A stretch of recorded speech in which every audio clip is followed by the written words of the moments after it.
Okay, so I know that there are a lot of people that are wondering why it seems like believers in God are always trying to tell other people about it. It's like, why not just keep it to yourself, right?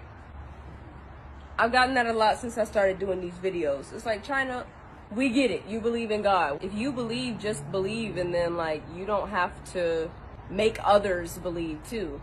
But I think there's a little bit of confusion, and I am going to hopefully clear it up for you today as to why I do it and why I make these videos. This analogy that I'm going to use today is one that my dad told myself and my family a long time ago, and it always stuck with me. Okay, so we're going to call it Michael McLean's snake in the yard analogy.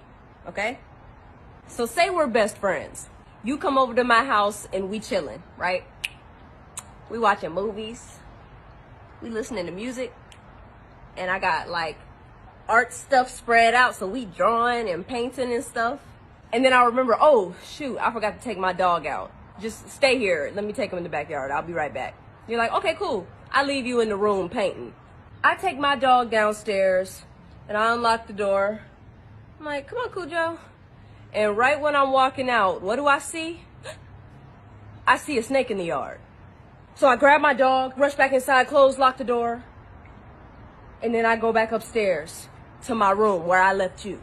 I see that you've gotten up and you're about to leave the room. And I'm like, wait, where are you going?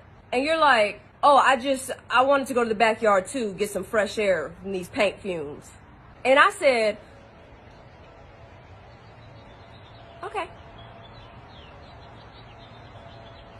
I'll see you when you get back.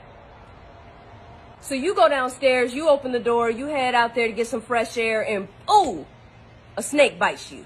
So you throw it off of you and you run back in the house and you close the door and you lock it. You run back upstairs to my room and you starting to limp at this point. Your leg is hurting. And you're like, China, I just got bit. There's a snake in the yard. And I say, oh yeah, I know. I saw it when I was going to take my dog out. What would your next statement be? China, why didn't you tell me? You saw me heading in that direction. I told you I was going in the backyard. Why didn't you tell me there was a snake back there? And I said, I don't know. I wasn't trying to force what I knew on you. So I just thought that you should learn for yourself, as we all should, because I love you. So I was trying to give you that freedom. Does that make any sense? You wouldn't think that I actually loved you if I knew there was a snake in the yard. You told me, oh, I'm about to go to the backyard.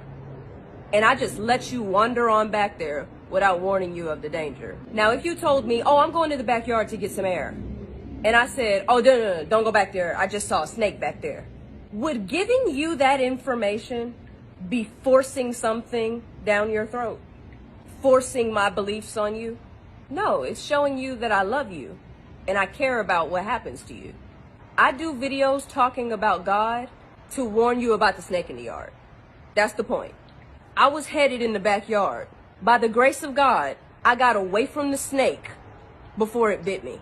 Now I see others heading towards the backyard. I know there's a snake back there, and so I'm just warning you and letting you know, yo, there is danger in that direction. And now, you have a choice to make. It's as simple as that. You can either choose to be like, oh, heard you. I'm gonna go back the way I came. Or you're gonna choose to be like, China, I don't believe you. I'm gonna go back there anyway, excuse me.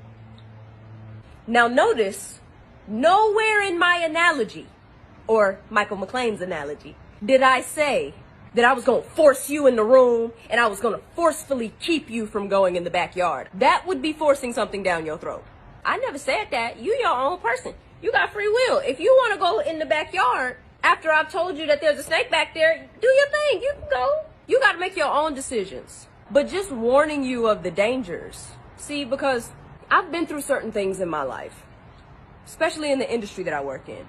So I know that God is real, and people can tell you all day, well, you don't know that. You don't know God is real. That's a belief. You don't know what I know. Only I do.